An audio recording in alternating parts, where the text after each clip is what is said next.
ભાવનગર જિલ્લાના મહુવા તાલુકાના ગ્રામ્ય વિસ્તારમાં રહેતા એક 55 વર્ષીય વૃદ્ધે જુદી જુદી બે સગીરાઓ પર દુષ્કર્મ આચર્યું હોવાની મહુવા ગ્રામ્ય પોલીસ મથકમાં જે તે સમયે આરોપી સામે ગુનો નોંધાતો, જે ફરિયાદ પગલે પોલીસે આરોપીને ઝડપી લીધો. તો આ અંગેનો કેસ મહુવાના બીજા એડી ડિસ્ટ્રિક્ટ જજ એ.એસ. પાટીલ સાહેબની અદાવતમાં ચાલી જતા અદાલતે સરકારી વકીલ કમલેશ કેસરીની અસરકારક દલીલો, આધાર પુરાવા, સાક્ષીઓ વગેરે ધ્યાને રાખી આરોપી વિરુદ્ધને આજીવન કેદ, નૈસર્ગિક મૃત્યુની જેલની સજા તેમજ દંડ તેમજ ભોગ બનનાર બંને સગીરાઓને આર્થિક વળતર પણ ચૂકવવા અદાલતે હુકમ કર્યો હતો. સમગ્ર માહિતી અનુસાર મહુવાના ગ્રામ્ય વિસ્તારમાં રહેતા 55 વર્ષીય ગોલણભાઈ ચિથરભાઈ મકવાણા નામના વૃદ્ધે ગત વર્ષ 2024 ફેબ્રુઆરી માસમાં બે સગીરાઓ, જેમાં એક 13 વર્ષ 6 માસ તથા બીજી સગીરા 15 વર્ષની બંને સગીરાઓ પર 15 દિવસમાં 2 વખત દુષ્કર્મ આચર્યું હતું ને તેનો વિડીયો પણ ઉતાર્યો હોવાની ફરિયાદ નોંધાતા મહુવા રૂરલ પોલીસે આરોપી ગોલણભાઈ ચિથરભાઈ મકવાણાની સામે આઈપીસી કલમ તથા પોસ્કો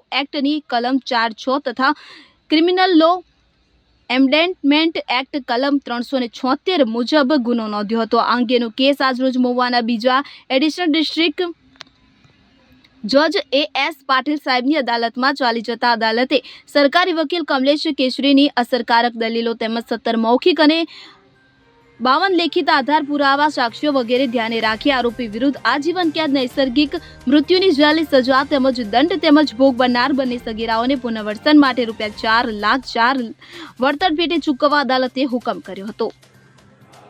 મારું નામ કમલેશભાઈ કેસરી છે. હું Mahuva additional district and sessions કોર્ટમાં સરકારી વકીલ તરીકે ફરજ બજાવું છું. મહુવા તાલુકાના મહુવા ગ્રામ્ય વિસ્તારમાં એક વૃદ્ધ જેની ઉંમર 55 વર્ષ, નામે ગોલણભાઈ ચિથ્થરભાઈ મકવાણા, જેઓએ સને 2024માં ફેબ્રુઆરી માસમાં પોતાના ઘરે સગીરા ભોગ બનનારની 1 નંબરની ઉંમર 13 વર્ષ અને ભોગ બનનાર 2 નંબરની ઉંમર 15 વર્ષને પોતાના ઘરે બોલાવીને વારાફરતી બંને બહેનો ઉપર દુષ્કર્મ આચરેલ અને જે દુષ્કર્મ આચરતી વખતે તેણે વિડીયો પણ બનાવેલ હતો, જેની ફરિયાદ ગ્રામ્ય પોલીસ સ્ટેશન મહુવામાં નોંધાતા સદર ગુના એડિશનલ ડિસ્ટ્રિક્ટ કોર્ટ મહુવામાં ચાલી જતા એ.એસ. પાટીલ સાહેબે સરકાર તરફેના પડેલા મૌખિક પુરાવા 17 અને લેખિત પુરાવા 53નો યોગ્ય મૂલ્યાંકન કરીને આજરોજ આરોપી ગોલણભાઈ ચિથ્થરભાઈ ઉંમર વર્ષ 55ને જીવે ત્યાં સુધી એટલે નૈસર્ગિક મૃત્યુ થયા ત્યાં સુધીની સજા ફટકારેલ છે અને બંને ભોગ બનનાર દીકરીઓને ₹4 લાખ પુનઃવસન માટે વળતરનો હુકમ કરેલ છે. રુસ્તમ શેખ સાથે CN24 ન્યૂઝ ભાવનગર.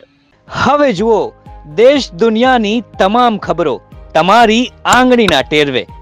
ઉઠાવો મોબાઈલ અને Google Play Store પરથી ડાઉનલોડ કરો અમારી CN24 ન્યૂઝ મોબાઈલ એપ.